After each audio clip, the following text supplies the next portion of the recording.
SSC तरफ MTS पदवी vacancy आसी जोटी कि मिनिमम योग्यता जदि आपण मैंने केवल 10टी पास कर आवेदन करेंगे। यही एमटीएस पदवी आपंकर मिनिमम सालारी रोचे 2400 टंका। केमिति हिसाब रे अप्लाई करेंगे संपूर्ण वीडियो को डिटेल देखंतु एवं जो माने प्रथम करिकु चैनल को विजिट करछंती ताले बे ही चैनल को सब्सक्राइब कर दंतु। आपण माने सब्सक्राइब कर द्वारा मु जहां भी लेटेस्ट गवर्नमेंट प्राइवेट किंबा जे कोनसी कंपनी जॉब रे नोटिफिकेशन नै के आसीबी सब किछि आपण मानक पाखकु सर्वप्रथम पहुंची पारिबो। तो फ्रेंड चलंतु समय को डेन करिकि आमे एही एमटीएस जॉब विषय आहुरी अधिक किछि जानि नबा। तो फ्रेंड देखंतु आरएमएस बा राष्ट्रीय मिलिटारी नियुक्ति आसी। तो जदि आम ये पोस्ट ना कथा ग्रुप सी पोस्ट वैकेंसी आसी जो आपणकर LDC MTS lab attendant table waiter washerman MTS peon MTS mail MTS watchman एवं एमटीएस सफाई वाला पोस्ट वैकेंसी आसी। तो नंबर ऊपर पोस्ट देखो ये भेरियस पोस्ट वैकेंसी आसी जार पीडीएफ आप डिस्क्रिप्शन लिंक रे पाइबे आपड़ डिटेल्स पढ़ी यही जॉब को आवेदन करेंगे।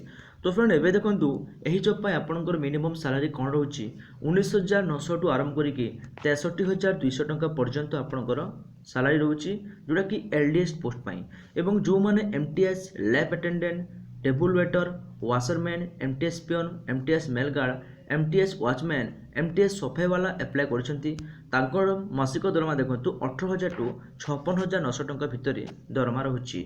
जो जॉब देखो मिनिमम एजुकेशनल क्वालिफिकेशन जड़े प्रार्थी जदि 10टी पास कर अप्लाई करें जदि आपण मैंने +2 भी पास कर आवेदन करेंगे। तो तापर देखो बयस सीमा यही जॉब आपंकर मिनिमम बयस सीमा 18 ରୁ 27 वर्ष होता दरकार एवं गवर्नमेंट रूल हिसाब से ये एज रिलैक्सेशन रखा जहाँ आपण मैंने संपूर्ण नोटिफिकेशन पढ़ी डिटेल्स जानीपारे। तो फ्रेंड एवं देखो एप्लिकेशन फीस यही जॉब को अप्लाई करने आपन को 50 टंका फीस लगुच। सिलेक्शन प्रोसेस देखो यहाँ को आपण मैंने रिटन टेस्ट माध्यम पाइपर जो मैंने अप्लाई करेंगे अप्लाई पर आपन को डेट जादेव और से डेट्रे आपण मैंने जाकि रिटन टेस्ट देवे और रिटन टेस्ट क्वालिफाई हेले यही नियुक्ति को पाइपर। तो फ्रेंड मन रखु एमटीएस रिटन टेस्ट को क्वेश्चन आसे आपंकर टोटाल आपंकर 100 क्वेश्चन आए थे जोटी आपंकर 200 मार्क रोचे। एठी आपंकर मैथमेटिक्स रीजनिंग इंग्लिश एवं जीके रू आपण मानकर क्वेश्चन आसी थाए। तो फ्रेंड एवं देखो जॉब लोकेशन कोटी करेंगे यहाँ ऑल ओडिशार समस्ते आवेदन करेंगे किंतु आपंकर जॉब लोकेशन रहिबो बेंगलुरु एवं कर्नाटक रे आपंकर जॉब लोकेशन रहिबो। ऑफिशियल वेबसाइट www.rashtriyamilitarischool.edu.in पाखक विजिट करके आपण मैंने संपूर्ण डिटेल्स जानीपारे।